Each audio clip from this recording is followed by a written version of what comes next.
Assalamualaikum and hi. Welcome to another episode of Future Millennials.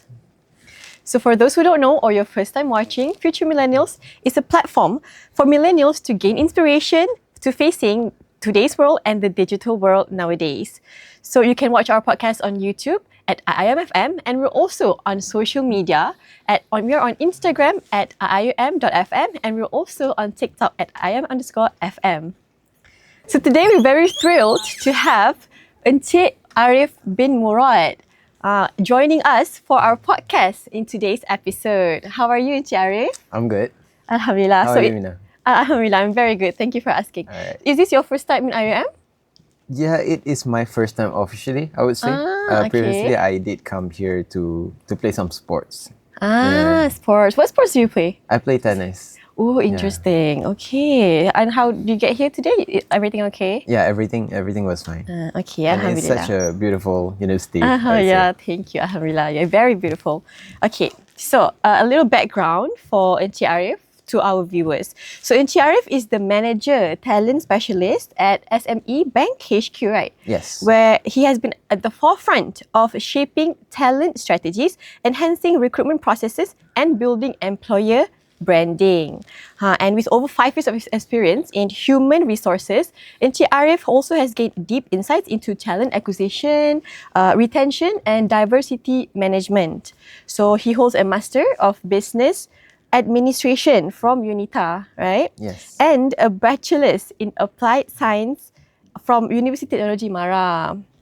And Encik Arif also has led a successful initiative such as the SME Bank University Outreach Tour, right? And also helped secure SME Bank's recognition as Graduates Employer of Choice. Alhamdulillah, what a very good background. So for our listeners, especially undergraduates and job seekers, this episode is packed with valuable insights on navigating today's competitive job market.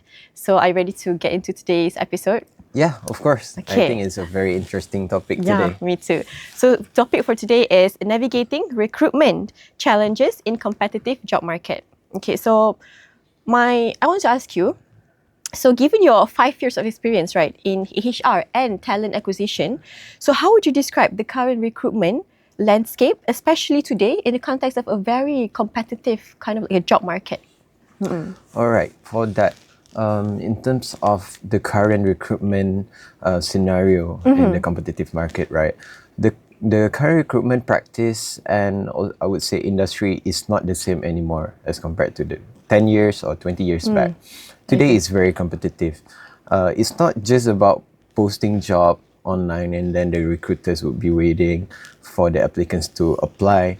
It's a totally different game. I mean, we still do that, and in fact, my organization also still do that, but how actually a company stands out to just doing that.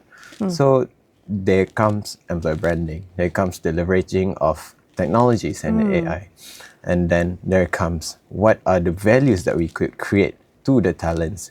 And that is actually the things that actually would supplement to the traditional way of posting jobs. So it's not just about posting jobs, but it's all about tackling or intriguing the interests of the talents and how they would want to choose us as the employers of choice, as their first job or maybe their first employer.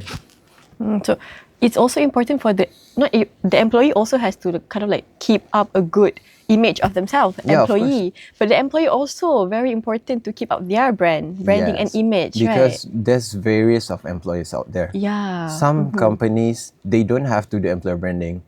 If you allow me to mention some, like Petronas, they don't do employer branding because their brand is very popular and everyone wants to join them. And maybe I could say some of other big guns like Maybank or all the global companies, Microsoft, Google, Apple, they don't have to do employer branding so much because they are very much known in the market.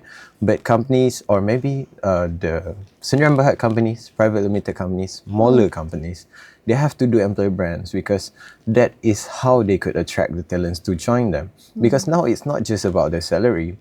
And I mean, yes, attractive salary is attractive, it's good. I mean, graduates look at it right now, but it's more than just salaries now. People look about true. what is the company's culture, how does the people in there behave, what is the career opportunities and their opportunities to grow in the companies. So those kind of things are actually the benefits or the other factors that talents are considering now. It's not just about the salary anymore. Wow, I really like this like point of view because I usually like as someone who's about to venture to job, job opportunities, right? I always kind of emphasize on our point of view like, as the employees who's going to be seeking their job. I've never like heard the employer's point of view, kind of. Yes, Yeah, yes. to kind of keep up your image. Also, very interesting. Okay, so do you think how crucial do you think a company's brand is in attracting high quality candidates, and what steps companies can take to strengthen their employee brand and image? Like I mentioned earlier, employee branding is very important about how we actually represent ourselves out there, because people don't know what is the internal practice of the companies, right? And of course, if we want to show to the talents, we want to show the good things, right? So like what we can actually visualize or show to the talents, to the graduates is of course the company cultures. The work-life balance, if there are maybe flexible working arrangement, hybrid, now we are going into hybrid. Yeah. So those kind of things. And if you see some of the companies are starting to promote their company cultures on social media platform, on Instagram, on LinkedIn especially, on TikTok, even in TikTok. We have seen some of the professional audit companies, which are audit. Audit is very serious, right? Yeah. But then we've seen companies like EY, like KPMG, Deloitte. They are posting like they are riding on the trends of TikTok. They are showing how their company cultures is actually very attractive, so that talents would want to join. Because in audit companies, the turnover rate is quite high because it's very stressful to work in audit and also in banks. So a lot of companies are already joining the trends, riding the trends and the rising of TikTok, platforms like TikTok, to attract talents, because these are the things that they could show to the outside world, because they can show the reality of the inside of the companies. So they would show the culture to attract, and maybe they would show the learning opportunities that they could get if they join. Maybe what are the perks if they join the company. So those are the things that companies or the employees can leverage on social media to post and attract talents. So I think that is one of the steps the employee can take by utilizing under the employer brand initiative. So leveraging social media. And then the second thing, I think it is very important, the top management is to be involved, because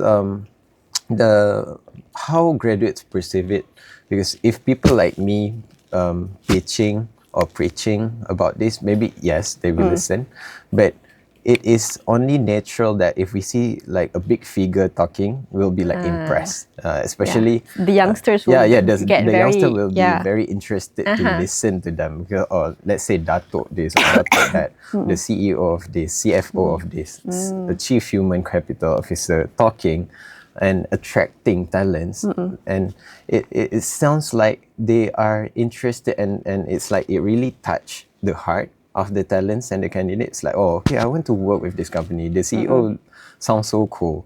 So those kind of factors actually intrigues them more to know about the companies. So when they are already interested in the company, they will tend to do more research, they will go to the website, they will start looking around if there's job opportunities. So to attract that interest is very important. And also employer brand is not just about that. We have to start early, I would say. Employer branding, you need to start from the very beginning. And in terms of undergraduates, we need to approach them as early as year one. What year are you in right now? I'm in second year currently. Second year. And I kind of agree. I'm even in my second year. I'm already like looking what like job opportunities or companies is good at to be in, like stable kind of. Yeah, I think it's very good because me, when I was a student, until the very last year, I did not look for like job opportunities.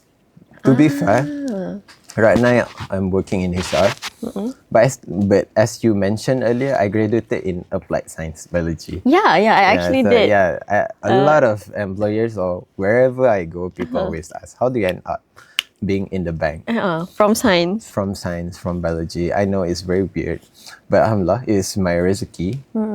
Because when I finished my study, I figured I did not want to pursue in my course because it was a very, I would say, biology, you need to be in the research countries or growing countries in order for you to get good money.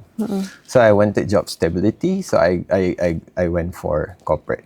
Okay, just a bit about myself. Yeah, it's very interesting. I want to hear. I want to point out that in terms of starting early, it's very important because I did not do that, but you are doing that, so you are on the right track. But employers actually like in being competitive, in being a competitive employer, you need to start earlier than the rest. Like what we are doing. This year alone, we have 14 planned engagement with universities. And and UIA is actually one of the universities that we plan to engage. But alhamdulillah, we come here for the session first. Maybe after this, we'll get to engage maybe with the students.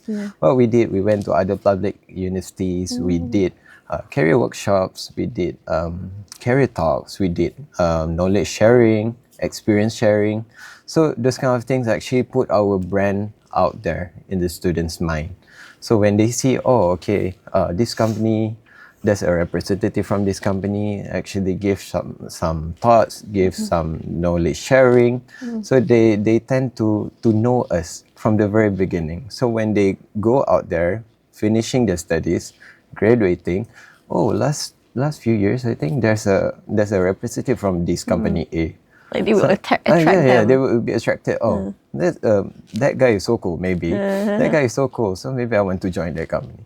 So as simple as that, So I think another thing to that you can do in employer branding is to start early by engaging with the universities, students and all. Yeah, because during the first year, second year, you could say they're very enthusiastic, kind of like these fresh faces. They really want to venture out and everything. And pointing to the point, the one where Encik said, the part where they use TikTok nowadays, use social media to attract, kind of like they showcase, what the benefits if they join this company. I actually saw that a lot on TikTok. Like there's a lot of companies starts to do TikTok, Instagram Reels, like, the benefits if you join this, and they get to go here, do vacation, like company vacations, everything. That's actually really good, like I think, initiative, because that really does attract me. I kind of do like, it's very interesting. And so would you say like you guys target audience you say are the youngsters, right? So, and keeping up with the trends, because like you mentioned, you're keeping up with the trends,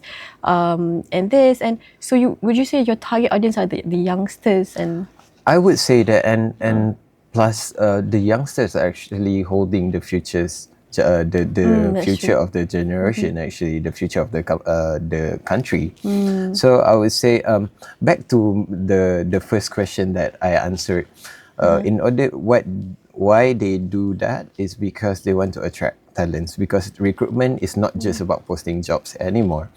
So when you said you are attracted to join the companies because you saw how fun it is, the companies, how they went to trips, how the employers actually treating the employees.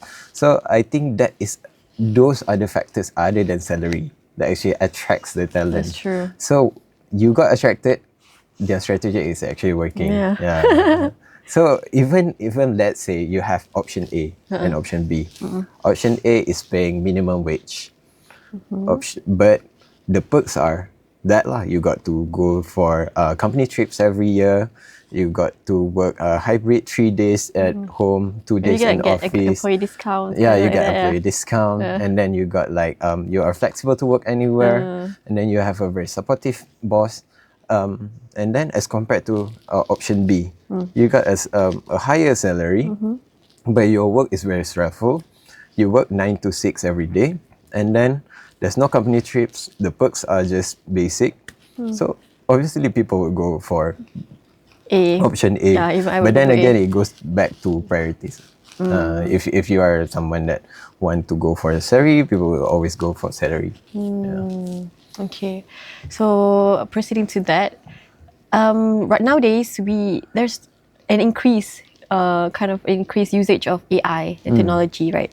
So how has the role of AI and automation, you think, changed the way organizations source and assess talent?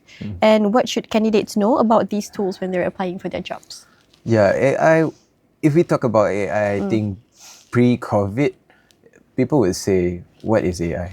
But now everything is AI. Yeah, AI that's right. is rising very rapidly now, and I think as simple as for user perspective is ChatGPT. I think everyone uses Yeah. it right now, and even I tell my colleagues, I tell my staff, if they want to correct their email, want to send their email, they can also use ChatGPT. If you don't really know how to write anything, just ask ChatGPT. There's no shame in doing, because that's the technology. Everyone is using it. So it's similar to recruitment. If you're not using AI, you're not actually keeping up to the latest trend. So I'm not saying that we have to fully depend on AI, because AI is not yet stable. People still have to operate AI. So in terms of recruitment, we have recruitment by AI, using AI. We have recruitment platforms or recruitment software that actually utilizing AI technologies, and also systems. But how actually this AI makes things easier for recruiters is actually they help to do the same thing like what a recruiter does. If you want to know, fun fact, on a setting of at least 1,000 employees in a company, at least one recruiter would have to review or look at least 100 resume per day. Wow. 100 resume per day. So, like screening, just screening. That's why it's very important. Resume. We'll talk about that later. Because if your resume is not attractive, the recruiter is just like next. Okay. So this AI actually helps to eliminate the biasness, the emotional part, the favoritism part. So let's say if the resume is not nice, it's not pretty, but it's a high quality resume. All the keywords are there. The requirements are all there in the resume. The AI will capture it. So it helps to eliminate the idea of having to screen through of hundreds of resume that recruiters have to do the traditional way of screening at least they've done the first screening. The AI would help to do the first screening. So let's say there's 1,000 applicants. How are you going to finish 1,000 resume screening, right? So the AI could help to maybe shortlist to 50, and then the recruiter's job will be much easier just to screen through from the 50. But then again, AI is not perfect. So like I said, the human touch is not embedded in AI yet. So in terms of managing the personal emotions, maybe the feelings, the human touch, it still has to be done by the recruiters, obviously, because certain things, the like preferable characteristic or attitudes that the hiring managers want. Maybe they want someone that's cheerful. Maybe they want someone that's happy-go-lucky. But all of that So it cannot depends be on assessed by the AI. So that can be assessed through interviews, which cannot be done by AI. But then again, there are also some preliminary assessments that are actually conducted by AI as well. If you know behavioral assessment, there are certain assessments that you have to do online before you go to interview. Oh, That is really? also by AI. And in fact, outside companies, global companies like Nestle, they're also doing online interviews, which is conducted by AI. Meaning to say, the AI will ask sets of questions, and then you will be recording your answers. So it's like making the recruiter's job much easier. So instead of taking the usual turnaround time to onboard a talent for a vacancy is actually 1 month. Usually 1 month.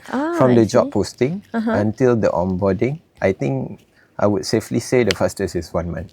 For the fastest? The fastest, because there are sets of requirement, maybe screening, background screening, all the documentations and everything, medical checkup, everything, interview.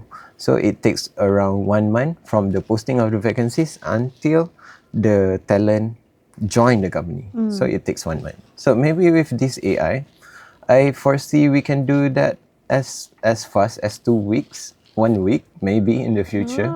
So it really saves up time because it really saves up time and also energy, obviously. That's true. So that the recruiters or the people can do a more meaningful job other than just repetitive job. So maybe they can do more on the strategic part on how to improve the recruitment strategies, how employer branding cannot be done by AI. So maybe they can focus on employer branding. So those are the things that how AI can actually help the recruitment stuff. In terms of how the talents want to adapt to AI, you need to be mindful that maybe the resume that you submitted to the job application is not reviewed by human. So you need to be aware of that. And if you've heard about ATS is automatic tracking system, in which if you submit a resume, your resume will be reviewed by AI, by system, by software, and not by human. So there are people out there providing service like writing resume ATS friendly. If you heard if you ever heard, you will encounter that once you're starting to write your This is my first time resume. hearing this. But So ATS friendly. Why? Because the format is the format that the system can read. The AI can read. If your resume is not ATS friendly format, the system cannot really read thoroughly your resume. So maybe they miss out all the important qualifications or important points that you've already highlighted in your resume. So it'll be a total waste lah. So let's say if you're a very good talent, but your resume is not ATS friendly, then it will be a waste of your experience. So that's why talents or students right now have to be mindful that maybe your first screening of the resume is not done by human. So if you are mindful of that, maybe you can have a few sets of resume, ATS friendly, non-ATS friendly, the one that maybe can be a bit flowery, more colors or everything.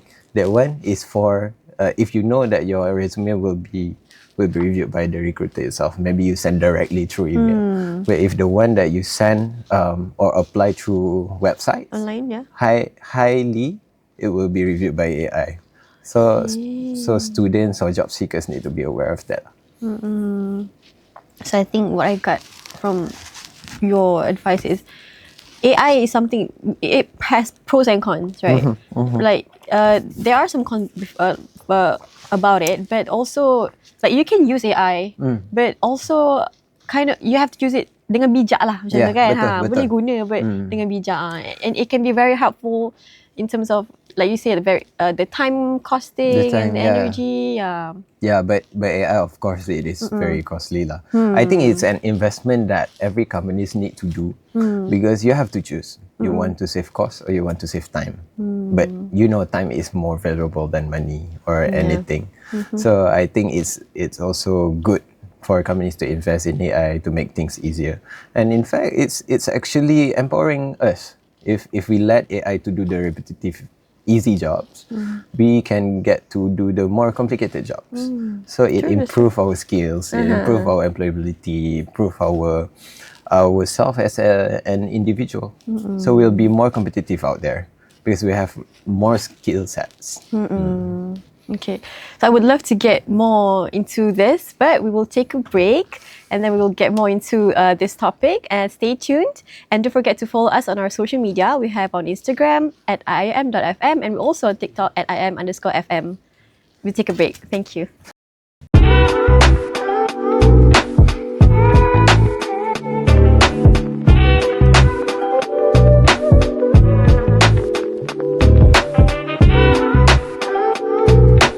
Assalamualaikum, and we're back with another episode of Future Millennials. We just took a break and now we're back on discussing topic about navigating job opportunities in a competitive job market. So, Encik Arif, as you mentioned earlier, right? So it's very important how you guys engage with the students even during their study, during their undergraduates. It's very important to approach them during that time because they're very fresh and they're very enthusiastic in kind of seeking jobs, right? So far from your experience, right, what strategies have you found the most effective in this area? All right. I think I've mentioned quite like the companies and the employees should start early, as early as year one, because these students, if we start early, even from the year one, they are the future of the workforce. So those companies who actually develop their credibility and visibility as early as they possible could, so those companies have high chances to be selected as the employer of choice for the students. So maybe some of the strategies that is, I think, proven effective that the employers could do is, first, definitely, I think every companies or every employer is already practicing this, is providing internship opportunities. Internship opportunities is like a win-win situation. You get to give the experience of a full-time employee to the students, and the employee while paying some allowance, obviously. So they get to experience the full-time employee experience while they could also leverage them as like I would say like a trainee. So it attracts them. So during the internship, even though they are just internship trainee, so they get the idea of how a full-time employee works. So when they understand, it will be like a strong talent pipeline. So they become like stocks, I would say, the talent stocks. Yeah. So if they've already made that impression through internship, so they will tend to want to stay. So maybe later, if you do internship, let's say the companies that you are doing your internship leave a very good impression. The people around you is very nice, and then you think maybe you should stay to become a full-time employee. You would also want to stay. You would also seek for opportunities that maybe you talk to your supervisor. Can I be considered to be converted to permanent? So that is actually, like I would say, a successful conversion. Because you don't have to spend much to attract a talent, because they join as internship and then they converted as permanent. So it's like a very straight through process, and it's not as complicated as having to post jobs, because posting jobs sometimes on internet, it costs you. So by doing this, it actually nurture, like I said, talent stocks from a very early stage. And then the second thing is campus recruitment. What I meant by campus recruitment is going to universities, like what I said, what we did throughout this year. We went to the universities, we go to the universities, we give career talks, we give knowledge sharing, experience sharing, and then from there it actually creates our credibility and visibility to the students lah. So when they see that, oh, okay, these employees actually shared this much, so by joining them, maybe they'll get more from that. They'll get more, and maybe throughout the career, the employer could also highlight what they have to offer, the job opportunities, the career opportunities, the development that they will get. So from there, it's like I said, it attracts the interest of the students. So that could also be our talent pipelines, like I said, talent stocks. So these are all the potential talent pipeline. So in order in the future, let's say, if there's any opening, we know that these are the sets of talents that we could go to. So like, let's say, I have this one opening. So if I offer directly to the universities, let's say UIA is our partner. I've already did, every year I did programs with UIA. So if there's an opportunity, and then let's say I go to the career center, I say, oh, we have this one opening, but it's exclusively for UIA students. Then UIA students will feel like, oh, okay, Very special. very special, yeah. So I mean, even though let's say it's just sugar coating, but then they will feel like, oh, okay, the employer actually interested to get students from UIA specifically. So the students also, oh, okay, this employer is very good. They choose us over other universities. Yeah. For example. So I think another way that is working and effective is, going to campuses, going to universities, do programs, and in the same time, the employees also get to engage with the future talents. So they get to train or maybe nurture a certain skill sets that the students must have. So maybe I want communication students. So I go to communication faculty, and then I say, oh, okay, you need to have these skill sets, this skill set, this skill set. So they will train themselves or maybe acquire those knowledge before they join the job market. So it's a win for us because we don't have to train them so much when they join. They already know what they need to have, the certain qualities they need to have. So when we recruit them, we actually recruited quality graduates.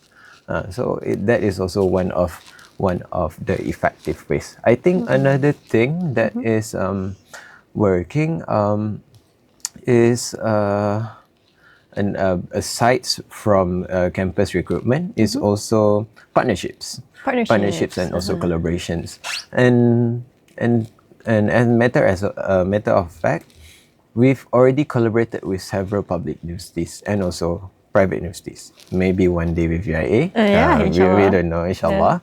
To mention, we've collaborated with UiTM, with UKM, with INTI, with UUM, with UMK, with what's the name? UMT, UNISA. UMT. Yeah. So we've collaborated with them. So in the areas of the collaboration and partnerships, while we provide like the career talks, the career workshops, or all the expertise that we have, we provide to them, they could also provide future talents for us. So like I said, again, it's add up to another source of talents for us. So like we don't have to like susah-susah pergi just post jobs on internet and then waiting for applicants, have to screen through and everything. We can get a pool of ready talents. So we can just simply go to the universities that we've already partnered. Oh, we have this opening. Can you send us some CVs that match these qualities? So they can just provide us. So it's like a win-win situation. So once in a while, we go there and then we give talks and whatsoever. The students get to benefit from our knowledge sharing. And then in the same time, if we have any vacancies, so we can offer back to them. So it actually benefits us as well.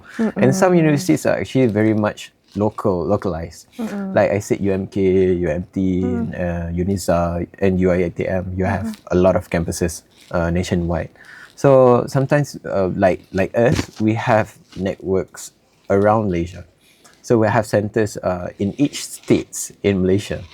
So sometimes it's hard to secure talents, good talents, in such local place, or maybe some rural areas, or maybe in the East Coast. It's very, very hard to secure a job, or maybe in Sabah Sarawak, it's hard. Yeah. So when we partner with these universities that is local, like UiTM, or maybe if in Sabah, UMS, University Malaysia Sabah, so they can provide local talents there. So that is also another good thing when you partner with many universities or many campuses, especially those that can the area that is hard for us to source talents, because of course there's a lot of job opportunities in Klang Valley, in the Federal Territory, in KL, but out there are limited vacancies. But when there is vacancy, it's hard to fill out. Yeah, that's true. Because people there, they they don't job hopping like in KL. Yeah, because let's say in Kedah, because I was from Kedah as well. My father is from Kedah. So people in Kedah, once they stay in that company, they would stay like 10, 20 years. Yeah, they don't have that drive to, or maybe after 5 years I want to change company. No, because it's very subtle and relaxing there. You know, it's not as hectic as in the city in KL. But in KL, there's always people have the drive to do better. People have some goals they want to achieve. So once in few years, they tend to change companies. They jump from one company to another. So that's why vacancies are more likely easier to be filled up in KL, because people are always in the look for jobs or new jobs. And also it's by nature, because I know, like, I think everyone, if kalau nak cari kerja, pergilah KL. Yeah. You've always heard that, right? In Klang Valley and everything. Because the job opportunities here is very much because it's the center of the country, and a lot of other MNCs, multinational companies based are also in KL, also in Klang Valley. So that's why the vacancies here are more and it's easier to fill up. But in the rural areas, like I said in Kedah, there are not so much companies there, but there are also job opportunities. But then when there is an opportunity, it's hard to find the right talent to actually fill the criteria and to fill up that position. Like I said lah, you from KL, example, and then there's a good opportunity in Kedah. Will you go to Kedah? Oh, I think it depends on like the job scopes lah. But then, of course, like people that have family, they are planning to have to. I mean, if you're single and you don't have any commitment, maybe you would be okay to relocate, venture out. But then, if you have family, you have some commitments with your family, or you have any prioritization, you have to consider everything before you want to relocate to Kedah. That goes to the point where I said the collaboration with the universities in certain areas is very beneficial to the employers. So I think that is also another things that employers could venture, partners with universities, partners with recruitment agencies. So I think those are the things that the strategies I think that is very much effective. Some companies, some employers are doing each of the strategies. Some are only doing one or two, but I think the best scenario is doing all. Yeah. Okay, so there's a lot of effective strategies lah nowadays. People came up with to maintain the image and to always stay seek out ahead. talents. So from your experience, right? What are some of the common and this question that I'm curious to know for the future. I want to keep this in mind. So what are some of the common mistakes that job seekers make, especially in today's competitive job market, right? And how can they avoid those pitfalls to stand out to the employers? All right. This is a very good question, because these are one of the topics that I always give whenever I go to university. I give this kind of talks and also tips. Tips. So what are the mistakes, the common mistakes that job seekers or also the graduates, the fresh graduates are doing? I was a fresh graduate. I think I did most of the mistakes that I'm going to say. So I think the most important thing is to maintain your branding. You need to brand yourself very well in social media, personally, individually. When you meet people, you need to brand yourself very well. So what students fail, or what job seekers fail to do, is to brand yourself properly. As simple as maintaining a good, innocent social media accounts. Yeah, what you're posting on social media. What you're posting on social media, because not every companies are doing, but most of the companies are joining the trend of checking students or job applicants' social media. So I think it's very important for you to maintain a very professional. I mean, it's not wrong to have fun. It's not wrong to do TikTok trends, but of course the appropriate trends. You don't want to join the very aggressive or very harmful trends that can bring a bad impression towards you. And your reputation too, right? And reputation too. So let's say you are applying for a corporate jobs. in a corporate setting, a very professional one. But then your TikTok video is all about, I don't know, dancing like inappropriate trends, you know, like cursing words or everything, or to the extent extremist when it comes to because everyone has opinions, but you don't have to be extreme about it and show to the public, right? So those kind of things are very important in creating your reputation and your brand image. Because if now employers, me myself, want to look for a graduate or maybe a potential talent, I would look through their LinkedIn. Yeah, through their LinkedIn posting. What they do, what they experience, what are the things they did in university. So I think it's a very good idea for students to have their very own LinkedIn. Maybe you can start. Do you have a LinkedIn? Not yet, but I'm planning to do. Yeah, you should. You should. You start early. You would definitely grow a lot of connections because it's very important. LinkedIn is all about networking. So that goes to my second point, is networking. Very important. So me having this kind of talks, actually we are networking right now. So this kind of networking, because we're not saying that networking, people can perceive it as cable. Cable kan. Orang semua cakap, like if you want to work in a big company, kena ada cable kuat kan. I think that is right and wrong lah. That is right and wrong with that. But if you have a good networking, people are not perceiving it as cable, because it goes back to your credibility and your quality as a talent. So if you think you are a high quality talent, you are fit for the job, you have all the requirements, it's not cable lah. So you got to get into that position. Okay, just so happen that you know that person at the company, so they recommend you. That's not cable. That's just you have a good networking, and then you got your way inside the company on your own capacity and based on your experiences. Your experiences. So people always perceive it the wrong way lah, unless you are datuk, anak datuk, anak Tan Sri or everything, and then you suddenly masuk without any interview apa semua, that is cable lah. But then if you still go through the normal process of recruitment, you can apply the job, you can go through the interview, you have to do all the assessments, then only you got the job, then I think that is fair. I think that is because you have a good networking.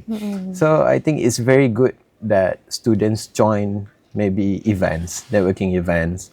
Maybe kalau ada conference out there, or maybe if there's courses, skills, courses, training or everything, if you have time, just go. Maybe if it's relevant for the future jobs that you are seeking, just go take that extra classes, extra courses, because you don't know who are the people that you're going to meet out there. Maybe the trainers will be your future employer. Maybe the trainers will be the one that recommending you to your new employer.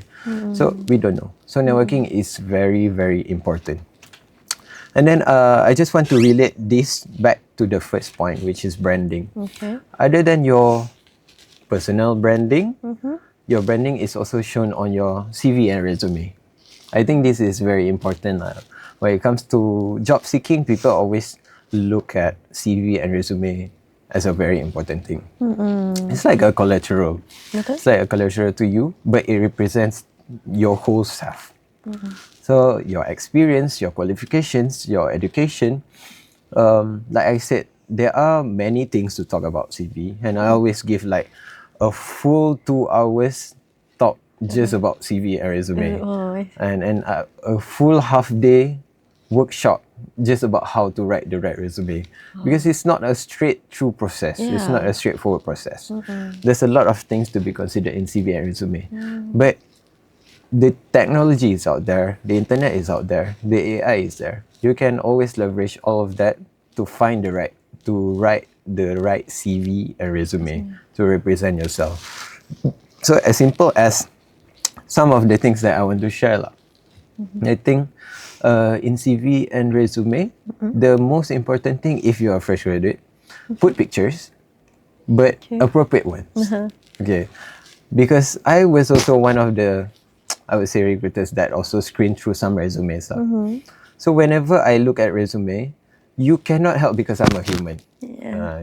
You cannot help but to be a bit biased when it comes to looking at pictures of people. Not saying that I'm favoring orang-orang handsome or orang-orang cantik. Not that. Yeah, I get it. But if you put a proper pictures, just normal like passport picture, as simple as passport picture. Yeah. Ni tak, I seen people selfie lah dekat dalam kereta, apa lagi siap letak gambar that have filters, Instagram filters, and then it's the impression that you want to build, it's the right? impression. It's like From the recruiters. you're applying for a professional job. Yeah. Unless you're applying for creative jobs, that's different lah, kan? But then in a professional setting, that is an impression because that piece of paper, 1 page or 2 page, will represent you in order for you to get a job. So how does that paper would represent you? Of course, you want to represent in a good way. You want to give the wrong idea to the hiring managers because that would be the first impression. Betul. Because the resume and the CV is actually like talking to the hiring managers. It's like the resume is representing you, talking about your education, talking about your experience, talking about your qualifications. So if you already give the wrong impression by putting a selfie-like picture dekat situ, I pun akan skip terus. So even though you have all the qualities and all the criteria that I'm looking for, tapi sorry to say, if as simple as that pun you cannot maintain, so I think I'll give a pass because if let's say you are a good candidate, but the one lacking is the picture. But in this competitive world, there are other 10 people like you, 10 people as good as you, and using a proper picture. Then should I prioritize you? No. So I think resume, putting out a very good impression through your resume and CV is another thing that you need to be looking at. So I think you don't want to make mistakes by putting out a very poor written resume. So I think that's another mistake that students or job seekers fail to recognize, and they tend to do it. Me myself, I did not know how to do resume before. I think my resume was ugly. It was very ugly. If I could find, I think one day I would post a LinkedIn post about how my resume looked like before when I started looking for a job and versus now. So that Very would different. be it was very different. I could tell you. I think I would just smack my head looking at my resume before. So I think resume is very important. And then how you approach professional experienced workers or recruiters, because now it's all about self-initiative. If you are just applying to jobs online, applying to jobs via LinkedIn, let's say, to job portals, but then you're just doing that, you're not any different from other candidates. There's a lot more. There's a lot more that you have to do. Maybe Alongside. to the extent that you have to reach out to the recruiters. Maybe say hi through LinkedIn. LinkedIn, there's a DM function, right? Direct message function. Maybe you introduce yourself to the leaders, to the hiring managers. Hi, I am Mina. When I'm actually have these certain backgrounds, I want to apply, looking for a job vacancies in your area, in your companies. So that actually gave a good impression. Oh, this girl is very nice. Approached me very nice, well mannered, and then trying to look for any opportunities. Very interested in our company. So it gave good impression. But then I just want to share this one experience I got from a student as well. Okay. It was very surprising because we always look high to those people graduated overseas. Right, okay. like let's say people graduated in UK, people graduated in US, because how did they go there if they are not qualified or they are not well, I would say well educated, right? So I got to know because I look at the profile. I don't want to mention names. It's a guy. Okay. So he approached me with a bro. Bro. with a bro. It's on LinkedIn. It's not on Instagram. It's not on TikTok. I see. Said, bro, Bro. is there any job vacancy on your company? So I was like, okay. And then I look at through the profile. He sent his resume. This is graduated from University of Berkeley. So it's like, this is from a very prestigious institutions outside there. But how? So it comes to the branding part, to the communication part. So I think how educated you are, how good your GPA are, CGPA, how good your results are on the paper, it does not represent the full self of your own individual characters. So it goes back to how you represent yourself, how you branding yourself, how you approach professional employers, your potential employers. So it's very important. So that person have given me a very negative impression towards him. Even though he has graduated with a CGPA of 3.7 and then have a very good, the resume was good. The experience was good, held some leadership positions in the universities, joined charity, joined volunteer. So there was a very good experience in a resume as a fresh graduate, right? But then because of how he approached me, I didn't reply. I just said I just said in a very polite manner. I said I would prefer if you do not call me bro. Yeah, because I think this is a professional conversation, and just a tips for you. It does not sound professional lah. It does not sound proper if you want to look for a job. So maybe you want to practice, approaching people in a better way. Maybe not by just saying bro. Yeah, the mannerisms also the important. mannerism. Even though you're well educated, maybe he's not considering the mannerisms also and the attitude, And the attitude. professional settings, right? Yes.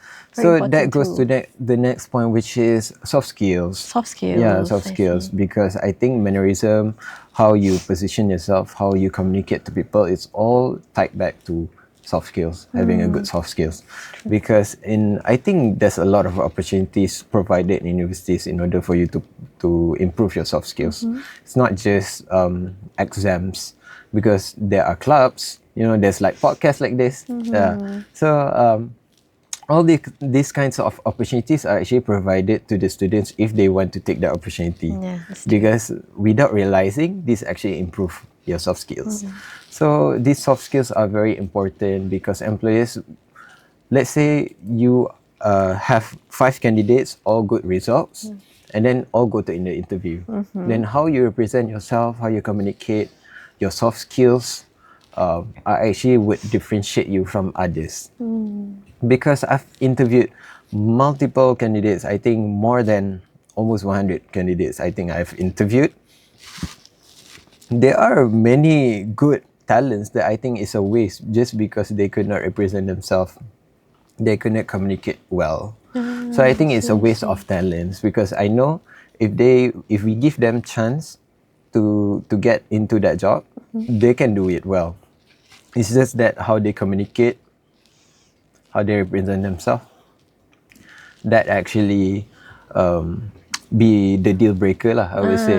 So I think that differentiates them from the rest of the candidates, because like you said, it's very competitive out there. If you fail one of these checklists, I think you'll be disqualified. It's as easy as that, because employers always have backups, talents. You're not the only one. Yeah, you don't be overconfident. So like let's say you are so good, don't be overconfident. Like, I know I'm gonna get that.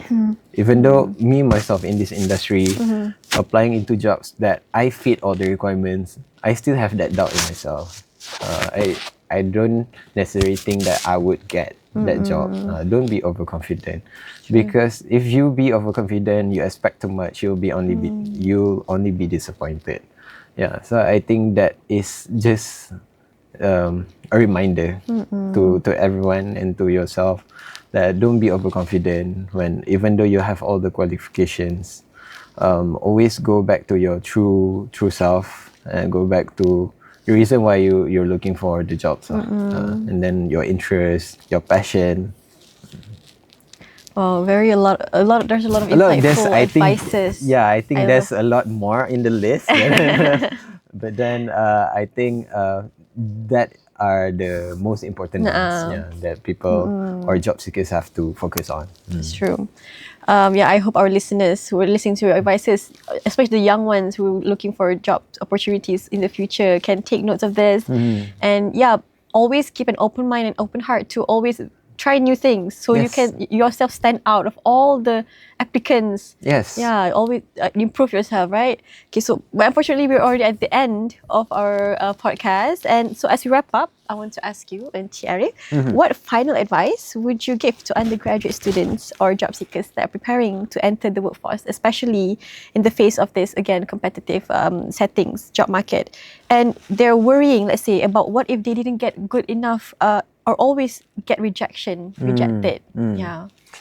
Some of the advice I think I would give to the fresh graduates or to the students seeking for opportunities, wanting to land their first job. I think the first thing is treat the job seeking part, job seeking practice, as a full-time job. Means say when you're looking for a job, treat it as a full-time job, maybe like 9 to 5, but not to that extent. Let's say you've already graduated. This is the scenario that you've already graduated. Okay. So you already graduated, so you got nothing to do at home. So just treat that job seeking part like a 9 to 5 job. Okay. From 9, you open your laptop, create your personal branding, do whatever, write your resume, apply to jobs and everything. Keep track of your job applications. And because maybe for every 50 jobs you apply, there's only 2 that reply to you. 2 that responded back to you. And then the 2 responded to you for you to be shortlisted for the interview. Which each interview has 5 other applicants. So the odds are like 1 out of 100 that you will get. That is if 100 applicants. If you see at LinkedIn, you can see the number of applicants there in a one job posting. You can see how many people applying to that job. So what are the odds that you will be chosen? So the odds are very minimum. So I think it's very important that you treat this as a full-time job. Just apply to all the jobs that you are interested, but then again, tailor your resume and CV. Meaning to say you cannot use the same CV and resume for all jobs. This is very important, unless it's in the same industry or the same position title. Let's say you are applying for journalists. So all the contents and all the descriptions in the resume could be heading towards journalists. That's fine. So all the journalist job, you can use that resume. But maybe if you want to change, you want to change a field, like me myself, from biology to HR. So how is that experience of me, operating rats in lab, looking at dissecting plants in the lab would benefit me in standing out as a candidate for my employer in order for them to choose me as a HR trainee. So of course I cannot put all of that, or maybe I can put that, but not as a major part. Maybe just as a side part, just for the sake of including it. But what I did was I highlighted on what are my soft skills. I highlighted on how I learned HR as a minor subjects. So I put that as my prioritization for that position that I applied. So it's important for you to tailor your CV and your resume according to the job description. So always look at the job descriptions, and then we have AI, we have ChatGPT. Just use it. You ask ChatGPT, how is my resume, or maybe can you help to improve my CV resume according to the job descriptions. But then again, you jangan ambil sebulat-sebulat everything, because people would know that you use AI. Always tailor it back, amend it a bit, tweak here, tweak there, then it will be like your original resume. So that is one advice. And in fact, me myself, I'm doing that as well. No shame in in acknowledging that I also use AI to actually to craft my resume. So always tailor your resume. And then the second part, I think it's important to those who are just starting to look for a job. don't be choosy. Choosy. Yeah, don't be choosy, because you don't know what is the first job that you're going to land. Me myself, I never expected to be working in banks. I thought I was gonna still be in the lab, dissecting rodents, but I'm not. I'm actually dealing with people right now. So that was not something that I would have expected 7 years ago. My 7 years old self would have thought I would be somewhere in the woods, maybe right now, maybe collecting samples or whatnot. But now I'm not. I'm here giving a talk about podcast, through a podcast. So don't be choosy, because you don't know what future holds for you. So let's say if you already run out of all channels and all efforts, you've done everything to secure the jobs that you want that actually match your backgrounds. Try to look for other alternative. Yeah, like maybe something related. Maybe if you're in, let's say if you're in legal, if you cannot be a lawyer, maybe be a corporate legal, something related, somewhere related. That, but if extreme, totally different lah. But then don't be choosy. If you only want that job, and then you don't keep your options open, then you'll be only disappointed. Like I said, one job vacancies is applied by hundreds of people. So increase your chances by diversifying of the jobs that you are applying. But one thing, like I said, the important thing, tailor your resume and CV, because the recruiters always pantang if they see a very generic resume but for a very specialized role. So like the CV looks very generic about all the general contents, justifications, and also qualifications, but then the role is very specialized towards these special skill sets. But of course, because it does not have all the qualities and the requirements, it will get rejected. So it will give the impressions that the candidate is malas. Yeah. Because why you want a job tapi you didn't want to take that extra effort to tailor your CV, to tailor your resume.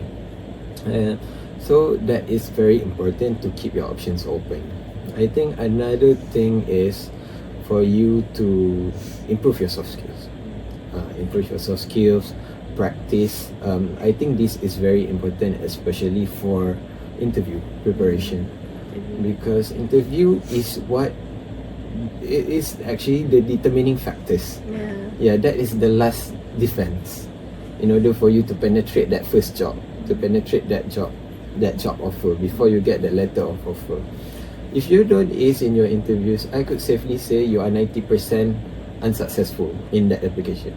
Even though how good you are in your resume, how good you are, your backgrounds, if you don't ace an interview, you will fail. I am very fortunate because I'm in the line of HR. Even me myself, I've observed many interviews as an interviewer, but me myself as an individual, when I go to interviews, Alhamdulillah, I've never failed my interviews. So to all the job offers that I went to, I always got that job offer. Alhamdulillah lah. But so when I perform, I have the upper hand of choosing which job I want to go. So when I have that luxury of choosing, then I wouldn't have the headache of wanting to secure a job. But then if I don't perform during the interview, I would have the anxiety of, will the employers would want me because of my skills and whatnot. And don't show your, I think if you show, or if already shown that weakness, then it gives more points for them not to choose you. At least practice, no shame, practice in front of mirror, watch YouTube videos, practice with your friends, do whatever. Don't but now there's always virtual interviews, right? Just put scripts or wherever in the screen, but don't look like you are reading lah. So practice, perform in your interviews. I think you'll be definitely fine. So I think those are the important advice that I would give to fresh graduates and job seekers. You need to excel in your interviews, tailor your CVs, and then leverage technologies to write your CVs. Soft skills, improve your soft skills, and then always approach the professionals in a proper way, proper manners, and it's all about branding yourself. If you properly brand yourself, have a very good CV, you ace your interview, I don't see any reason for recruiters not to give you that letter of offer. Well, Alhamdulillah, there's so many advices and takeaways that I get from you, and I hope our listeners also can keep those in mind. Before I close our video for today, I want to thank you for your time, your wisdom and insights on this episode for Future Millennials. And as always, you can watch Future Millennials on our YouTube at IMFM, and also do follow us on social media at IM_FM and TikTok IM_FM. And yeah, thank you for watching Future Millennials only on IMFM, your campus radio.